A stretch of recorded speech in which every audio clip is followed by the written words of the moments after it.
नमस्कार, आप देख रहे हैं हिंदुस्तान मेल न्यूज और आइए रुक करते हैं आज की खबरों की ओर।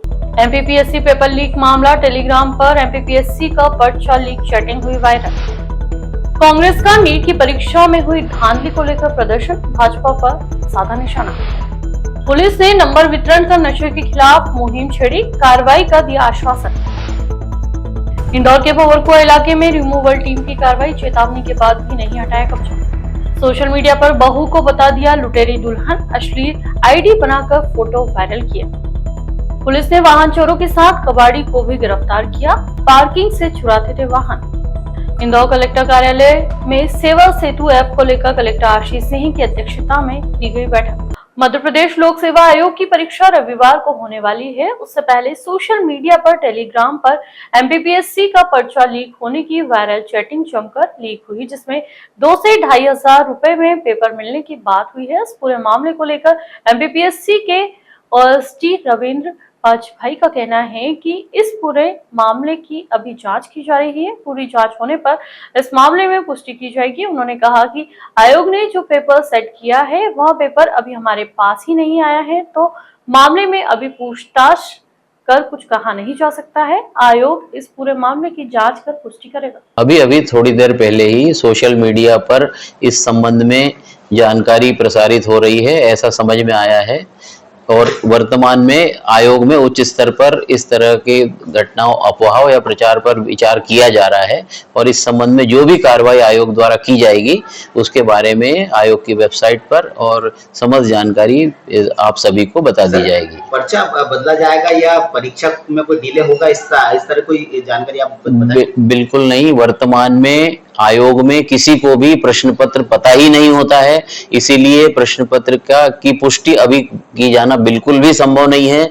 सभी अभ्यर्थियों को ये सूचना अवश्य चली जानी चाहिए कि परीक्षा अपने समय पर यथावत और वैसे ही आयोजित की जाएगी जैसा कि वह आयोजित किया जाना है। इंदौर शहर को नशा मुक्त बनाने के लिए पुलिस लगातार प्रयास कर रही है, जिसके चलते अंतर्राष्ट्रीय नशा मुक्ति सप्ताह में थाने पर एक शिविर का आयोजन किया गया, जिसमें पुलिस के आला अधिकारी सहित आंगनवाड़ी कार्यकर्ता, नगर सुरक्षा समिति, ग्राम रक्षा समिति के लोग मौजूद रहे। जानकारी देते हुए एडिशनल कमिश्नर अमित सिंह ने बताया कि मुख्यालय से मिले निर्देश के बाद यह कार्यक्रम आयोजित किया गया है, जिसमें लोगों को जागरूक करना हमारा उद्देश्य और हमारा उद्देश्य है कि शहर को पूरी तरह से नशा मुक्त शहर बनाएं। कार्यक्रम के दौरान सुरक्षा समिति, ग्राम रक्षा समिति और बैठक में पहुंचे लोगों को मोटिवेट किया गया और उन्हें यह भी शपथ दिलाई गई कि ना तो वह कभी नशा करेंगे और ना किसी को नशा करने देंगे, साथ ही साथ नशा मुक्त बनाने में अहम भूमिका भी निभाएंगे। इस दौरान क्षेत्र में बढ़ रही नशाखोरी को लेकर उन्होंने कहा कि आम लोगों से भी अपील की जा रही है कि वह किसी को भी नशा करते देखे तो तुरंत पुलिस से संपर्क करे, उसका नाम भी गुप्त रखा जाएगा और जो नशा बेच रहा है उसकी भी जानकारी पुलिस को दे, ताकि नशा बेचने वाले के खिलाफ कड़ी कार्रवाई की जा सके। इस दौरान वहां पहुंचे लोगों को नशा मुक्ति से जुड़ी फिल्म भी दिखाई गई और वहीं लोगों को जागरूक किया गया। उनको थाने में बुलाकर उनको जागरूकता का जो हमारा अभियान चल रहा है उसका पार्टिसिपेंट बनाना था। तो आज हमारे डीसीपी जोन 3 के थाने तुकोगंज में ये आयोजन किया गया है। इसका उद्देश्य बहुत ही स्पष्ट है कि हम अपनी जो टीम है नगर रक्षा समिति की, उसको और ज़्यादा मोटिवेट करें ताकि जन जन तक, समाज के अंदर तक, all nooks and corners of Indore जागरूकता का जो हमारा अभियान है वो पहुंचे। और हमें पूरा विश्वास है कि जिस तरीके से हमारे डीसीपी साहब की टीम काम कर रही है, बहुत जल्दी हमें पब्लिक इंटेलिजेंस भी मिलेगा, हमें जानकारियाँ भी मिलेगी। समाज के अंदर ड्रग्स का सप्लाई कौन कर रहे हैं, कौन इसका वितरण कर रहे हैं, हम निश्चित तौर पर उनके विरुद्ध भी कार्रवाई करेंगे। इंदौर में नगर निगम की टीम ने दूसरे दिन भंवरकुआ क्षेत्र में अवैध कब्जे हटाने की कार्रवाई शुरू की है। मामला इलाके की प्रोफेसर कॉलोनी स्थित एक निजी जमीन के पास बसी बस्ती का है, जहां कई लोगों ने अवैध रूप से कब्जे किए थे और कई चेतावनी के बावजूद जाने को तैयार नहीं थे। शनिवार सुबह एसडीएम घनश्याम धनगर और एडिशनल डीसीपी आनंद यादव के नेतृत्व में टीम मौके पर पहुंची और हटाने की कार्रवाई शुरू की। बता दें कि इसी क्षेत्र में कुछ माह पहले रिमूवल की कार्रवाई के दौरान निगम के अमले से विवाद की घटना सामने आई थी। इसके बाद आज भारी पुलिस बल के साथ कार्रवाई की गई। यहां से करीब 20 झुग्गियां हटाई गई। पहले भी एक बार वहाँ पर कार्रवाई हो चुकी है। वहाँ के जो कॉलोनी है और वहाँ के प्लॉट्स हैं, वहाँ तक के जाने का रास्ता बंद कर दिया गया था। बार बार उसकी शिकायतें आ रही थी, उसकी कार्रवाई करी गई है। कल जो अवैध निर्माण सर्वानंद नगर में हो रहे थे उनको भी हटाया गया है। कई लोगों को नोटिस भी दिया गया है और आगामी समय में जो नदी के दोनों तरफ का जो एनजीटी का आदेश है 30 मीटर खाली कराने का, उसके संबंध में भी कार्रवाई करी जाएगी। इंदौर के लसूड़िया में एक बहू ने अपने पति और सास के खिलाफ केस दर्ज कराया है। बहू ने आरोप लगाया है कि उसे पति की पहली शादी की जानकारी ही नहीं थी। शराबी पति की सच्चाई सामने आई तो मुझे लुटेरी दुल्हन बता दिया। मुझे बदनाम करने के लिए सोशल मीडिया पर फर्जी आईडी से वीडियो वायरल करने लगे।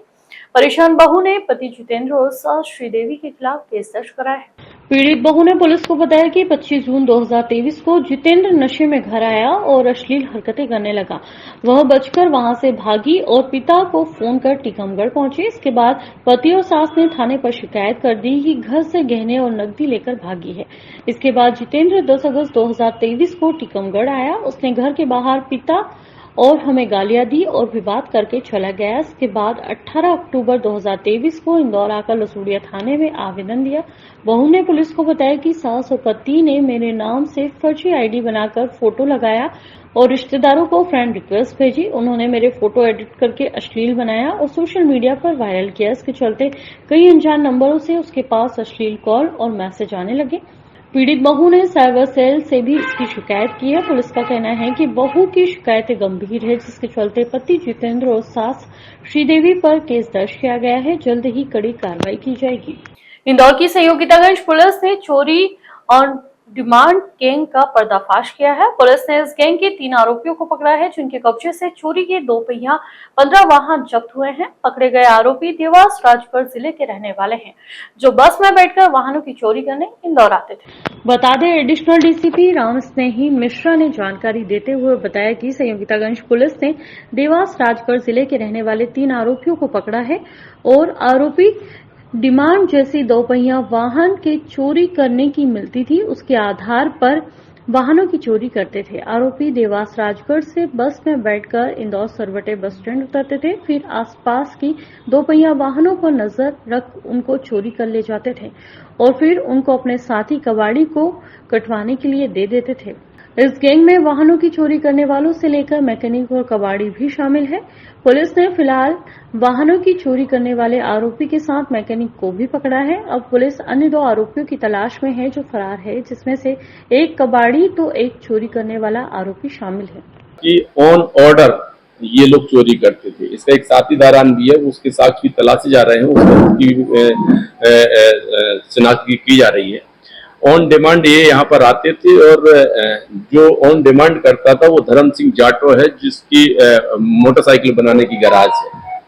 वो इनको बताता था कि फला मेक नंबर की फला कलर की गाड़ी मुझको चाहिए। उस पर से ये लोग वारदात को अंजाम देते थे। वारदात को अंजाम देने के बाद सीधे वहां राजगढ़ जाकर के उसकी गैराज में ही गाड़ी को रखते थे। इसकी निशानदेही पे उस धर्म सिंह जाटो को गिरफ्तार किया गया है। वहां से पता लगा कि कुछ गाड़ियां ये तोड़ करके इंजन और चेसिस अलग करता था और उसके पार्ट्स जो गाड़ी बनने के लिए आती थी उस पर लगा देता था। कुछ सबूत गाड़ियां भी इसके द्वारा एक अन्य व्यक्ति को दी गई थी, जिसका नाम दिनेश नागर है। इसकी निशानदेही पे दिनेश नागर को गिरफ्तार किया गया है, जिसके कब्जे से 5 साबुत गाड़ियां बजाय सबूत जब्त की गई है। ये भी देखा गया था कि जो सामान निकाल लेते हैं, जो आइडेंटिफाई हो सकता है उस सामान, जैसे इंजन और चेसिस, इसको इनके द्वारा अलग रखा गया था। या इसका क्या उपयोग करते थे तो देखा गया, पूछताछ में पता लगा कि एक सुजालपुर का नजरुद्दीन नाम का एक कबाड़ी है, उसको ये जो इंजन और चेसिस है वो बेच देते थे। इस प्रकार से देखा गया कि ये पूरा का पूरा एक नेटवर्क था। हर अपनी अपनी आवश्यकताओं को एक दूसरे से बताते थे, शेयर करते थे और उसके बाद वारदात को अंजाम देते थे। नीट की परीक्षा में हुई धांधली को लेकर पूरे प्रदेश में आक्रोश का माहौल है, जहां विपक्ष भाजपा सरकार को जमकर घेरने में लगा है। जहां इसी कड़ी में पूरे देश के साथ ही इंदौर में भी शहर कांग्रेस और जिला कांग्रेस के नेतृत्व में संभाग आयुक्त कार्यालय पर प्रधानमंत्री के नाम का ज्ञापन प्रेषित किया गया। इस दौरान प्रदेश के पूर्व मंत्री सज्जन सिंह वर्मा ने मोदी सरकार पर जमकर जुबानी हमला बोला और कहा कि आपके मन की बात किए बहुत दिन हो गए हैं, इस बार मन की बात करो। तो जिन विद्यार्थियों के साथ धोखाधड़ी हुई है उनका जिक्र जरूर करो, उनकी बात जरूर करो। इंदौर संभाग आयुक्त कार्यालय पर हुए प्रदर्शन के दौरान कांग्रेसियों ने जमकर नारेबाजी की और भाजपा पर निशाना साधा। कार्रवाई जो बिल्कुल देखिए, नर्सिंग कॉलेजों का घोटाला, मेडिकल कॉलेज का घोटाला, अभी अक्षय बम जैसा व्यक्ति जो सामाजिक जीवन जीने के योग्य मैं नहीं मानता, उसके कॉलेज से पेपर लीक होता है, लेकिन मोदी के कारकुंदे जो मध्य प्रदेश में भी फैले हैं वो चक्षु लीपापोती करते हैं। उन लोगों को, नौजवानों के भविष्य से कोई लेना देना नहीं। 5 लाख रुपए जुर्माना करके इतना बड़ा प्रकरण कि एक अक्षय बम के कॉलेज से पेपर लीक होता है और सिर्फ 5 लाख जुर्माना देके वापिस उस कॉलेज को एनओसी दे दी जाती। अरे शर्म करना चाहिए मध्य प्रदेश के नेतृत्व मोहन यादव को और देश के नेता नरेंद्र मोदी को शर्म करना चाहिए कि तुम लाखों करोड़ों नौजवान के भविष्य के साथ खिलवाड़ कर रहे हो। जो आदमी तुम्हारी पार्टी में आ गया वो दूध का धोया हो गया, जबकि कितने पाप कर्मों से लिपटे हुए लोग हैं। आज इंदौर कलेक्टर कार्यालय में सेवा सेतु ऐप को लेकर बैठक ली गई और सभी दानदाता और समाज से भी इस बैठक में उपस्थित रहे। बैठक में कलेक्टर आशीष सिंह ने सभी दानदाताओं से अपील की है कि इस ऐप से ज्यादा रजिस्ट्रेशन करें। दाताओं ने भी कलेक्टर आशीष सिंह से वादा किया है कि हम ज्यादा से ज्यादा इसके अंदर रजिस्ट्रेशन करेंगे और इसको लेकर जागरूकता अभियान भी चलाएंगे। बता दें, कलेक्टर आशीष सिंह ने मीडिया से चर्चा के दौरान बताया कि सेवा सेतु ऐप बहुत फायदेमंद होगा, क्योंकि इससे जन सुनवाई में जो पीड़ित लोग आते हैं उनकी समस्या लेकर सेवा सेतु के माध्यम से मदद की जाएगी और इसमें ज्यादा से ज्यादा लोग रजिस्ट्रेशन करें। और मीडिया के माध्यम से कलेक्टर आशीष सिंह ने भी अपील की है कि सेवा सेतु ऐप पर ज्यादा से ज्यादा लोग रजिस्ट्रेशन करें और इस बारे में सभी को बताएं। इस मंगलवार को कलेक्टर कार्य की जन सुनवाई में इस ऐप के माध्यम से रजिस्ट्रेशन कराए जाएंगे। क्या आवेदन ले जाएंगे, जो भी होगा इसका निराकरण ऐप के माध्यम से ही किया जाएगा। हम लोग रेड क्रॉस से मदद करते हैं और जितने भी लोग आते हैं सभी की मदद की कोशिश हमारे द्वारा करें। हमने जो है वो हम ही को प्राप्त करें और रेड क्रॉस के माध्यम से क्यों हो, सभी को मौका मिलना चाहिए। मतलब सोच यही है, क्योंकि ऐसा नहीं कि हमारे पास संसाधनों की कमी है कि हम नहीं कर पाएंगे। अगर हम चाहे तो निश्चित रूप से कर सकते हैं। देखिए, सेवा सेतु ऐप को जिला प्रशासन के द्वारा शुरू किया गया है, जिसमें कोई भी जो ज़रूरतमंद है वो जिला प्रशासन के पास जो आते हैं जन सुनवाई में या अन्य माध्यमों से, और इसके साथ साथ या स्वयं भी अपनी एंट्री वो कर सकेंगे अगर उनको किसी सहायता की आवश्यकता होगी। हमारे संबंधित विभाग के द्वारा उसको एक बार वेरीफाई किया जाएगा कि उनकी मांग जायज़ है या नहीं जायज़ है। जितनी ज़रूरत है उतना ही है, कहीं कोई किसी तरीके का फ्रॉड तो नहीं है। और जैसे हम इसको ऑथेंटिकेट करेंगे वो ऐप पे दिखेगा और दानदाता जो हमारे ऐप के माध्यम से जुड़े रहेंगे वो उसको देखकर सीधे उन लोगों की मदद कर सकते हैं।